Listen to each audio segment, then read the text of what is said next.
Lucent भूगोल part 1 में आप सभी का स्वागत है। भूगोल शब्द ग्रीक भाषा के दो मूल से प्राप्त किया गया है। पहला जियो यानी पृथ्वी और दूसरा ग्रोफोस यानी वर्णन। दोनों को एक साथ रखने पर इसका अर्थ निकलता है और बनता है पृथ्वी का वर्णन।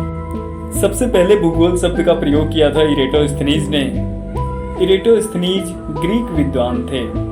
इनका जन्म 276 ईसा पूर्व में हुआ और इनकी मृत्यु 194 ईसा पूर्व में 82 वर्ष की उम्र में हुई।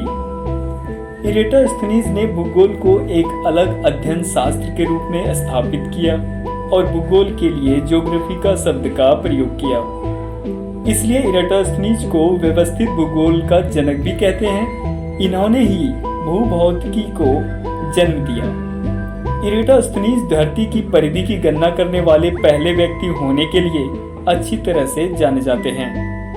भूगोल के नामांकन एवं भूगोल के विषय को प्राथमिक स्तर पर व्यवस्थित स्वरूप प्रदान करने का श्रेय यूनान के निवासियों को जाता है। हिकेटियस ने अपनी एक पुस्तक लिखी है।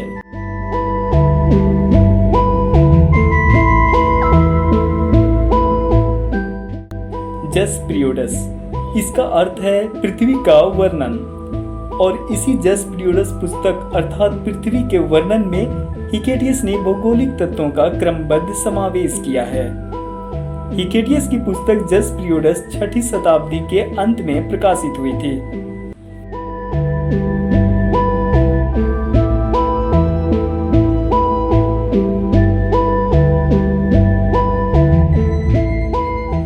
हिकेटियस को भूगोल का जनक इसलिए कहा जाता है क्योंकि हिकेटियस ने ही सर्वप्रथम स्थल भाग को सागरों से घिरा हुआ माना तथा दो महादेशों के बारे में अपना ज्ञान दिया। हिकेटियस ने पीरियड्स विश्व का प्रथम क्रमबद्ध वर्णन किया और इसी के लिए H.F. टॉजर ने हिकेटियस को भूगोल का पिता की उपमा दी और इसी कारण हिकेटियस को कहा जाता है भूगोल का जनक और भूगोल का पिता। हिकेटियस मिलेटस वासी था। अध्ययन के लिए स्वतंत्र विषय के रूप में भूगोल को मान्यता मिली 19वीं शताब्दी में और 20वीं शताब्दी के आरंभ में ही भूगोल मनुष्य और पर्यावरण के पारस्परिक संबंधों के अध्ययन के रूप में विकसित हुआ और इसकी दो विचारधाराएं थी। पहला संभववाद और दूसरा निश्चयवाद। संभववाद के अनुसार मनुष्य अपने पर्यावरण में थोड़ा बहुत परिवर्तन करने में समर्थ है तथा मनुष्य प्रकृति प्रदत्त अनेक संभावनाओं को अपनी इच्छा के अनुसार उपयोग कर सकता है। संभववाद विचारधारा के समर्थक हैं भूगोलवेत्ता वाइडल डिला, ब्लॉस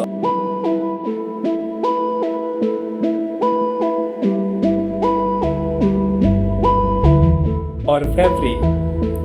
निश्चयवाद के अनुसार मनुष्य के सारे काम पर्यावरण द्वारा निर्धारित होते हैं, अतः मनुष्य को स्वेच्छा पूर्वक कुछ करने की स्वतंत्रता निश्चयवाद के अनुसार कम है।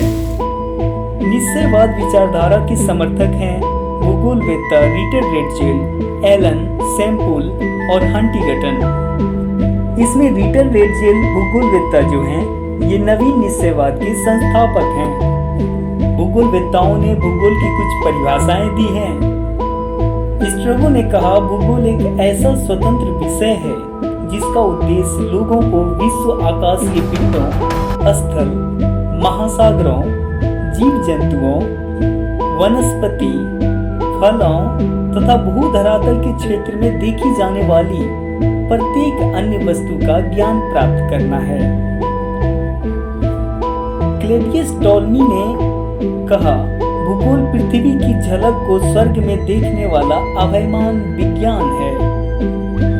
फिर कार्ल रीटर ने कहा भूगोल वह विज्ञान है जिसमें पृथ्वी को स्वतंत्र ग्रह के रूप में मान्यता देते हुए उसके समस्त लक्षणों, घटनाओं एवं उसके अंतर संबंध का अध्ययन किया जाता है। अंत में आर्थर होम्स ने कहा भूगोल में पृथ्वी के उस भाग का अध्ययन किया जाता है जो मानव के रहने का स्थान है। भूगोल से संबंधित कुछ विशिष्ट तथ्य। भूगोल का जनक या पिता हिकेटियस को कहा जाता है। वर्तमान भूगोल का जनक अलेक्जेंडर वान हेम्बोल्ट को कहा जाता है। व्यवस्थित भूगोल का जनक इराटोस्थनीज को कहा जाता है।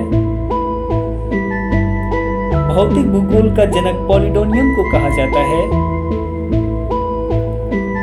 सांस्कृतिक भूगोल का जनक कार्ल ओ सावर को कहा जाता है। और गणितीय भूगोल के संस्थापक थेल्स व एनेक्सिमेंडर हैं। विश्व ग्लोब का निर्माता मार्टिन बेहम है। विश्व मानचित्र निर्माणकर्ता एनेक्सिमेंडर हैं। और भौगोलिक विश्वकोश का रचनाकार स्ट्रैबो है। धन्यवाद।